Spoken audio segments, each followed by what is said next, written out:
So the question is, if he hates the media so much, why is he buying up the media? Wow, isn't this a crazy story? And don't forget, this is the Aspen Institute's Commissioner of Disinformation, which is ironic when you fact check Spare or statements made in his reality television show. But you're right, this alliance is called Press Forward, and it's received funding from a ton of really rich people. Keep in mind, this was one of the 15 points made in the Aspen Institute's Commission on Information Disorder report. They said promote substantial long-term investments in local journalism that informs and empowers citizens, especially in underserved and marginalized communities, which on the surface seems pretty admirable. But knowing Harry's hate for the media makes you wonder if it's something much more sinister. The Telegraph made this great statement: if you can't beat them, buy them. This is a person that's referred to journalists as pirates with press cards and called the First Amendment bonkers. So I really don't want him to have any business in newsrooms. No, exactly. His attitude to the free press is not one that you want to see emboldened any further. Now, talking about the free press, the Daily Mail has obtained emails that reportedly show the list of appearance demands Prince Harry and Meghan Markle have made before they visit an elementary school in New York. According to the Mail, they demanded a Harlem elementary school have cushions, new carpet, and an outdoor space to film their next Netflix docu-series. Reality show is what that is. Kinsey, this all sounds a little bit too much for Meghan reading a children's book for a few minutes. What else can you reveal about this visit? Well, I mean, I think that the most shocking aspect of these emails was that they wanted children as young as 5 years old to commit to not speak negatively in public about the Sussexes, even on social media now and into the future, which is giving a little CCP.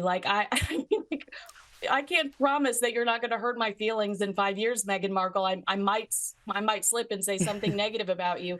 So the idea that they made teachers and children sign these release forms promising that they wouldn't say anything negative about them. But I mean, it's getting pretty diva. That's some pretty diva behavior. The next thing you know, we're going to have them like asking that they sort out M&M colors or something like Guns N' Roses or whatever those crazy writers look like.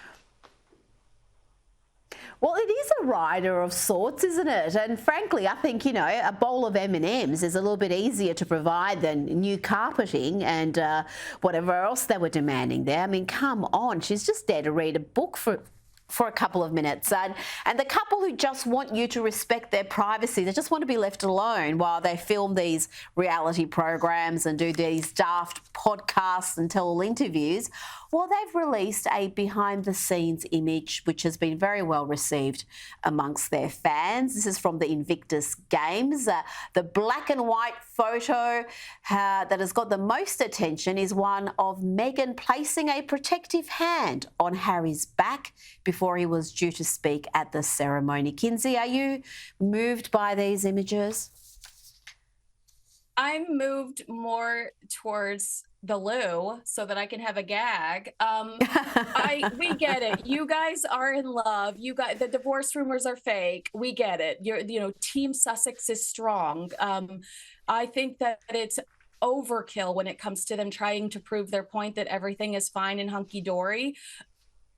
You don't have the kind of issues you have with Spotify, with the royal family, and everything be perfectly fine at home. It's just logical for us to question what goes on behind closed doors. And, I think that sometimes these pictures and these antics and the smiles that hurt their faces, it's a little too much. Just, actions speak louder than words, but these actions are over the top. Yeah. Well, I think one of the reasons people think there's trouble in paradise is because how miserable Harry appears, particularly Harry, because we've known him all his life and he used to be such a happy-go-lucky young man. He was the most popular royal other than the Queen for many years, and he just did have this sunny disposition. And we see him now. He's got a beautiful wife, he's got beautiful, healthy children, yet he seems to be miserable and just full of grievances, and that's all we see from him. So I think it's fair enough that people are wondering why that is.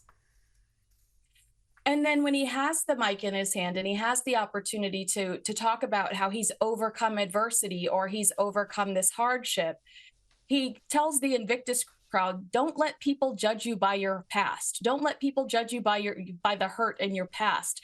Instead of being like, I'm a champion. I'm stronger because of everything I've accomplished.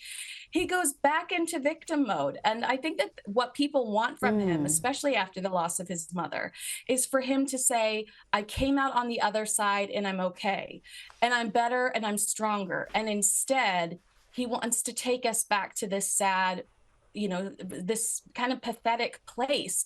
And we expect more from him. Him and Meghan are the world's most privileged victims. Kinsey Schofield, thank you so much for your time today.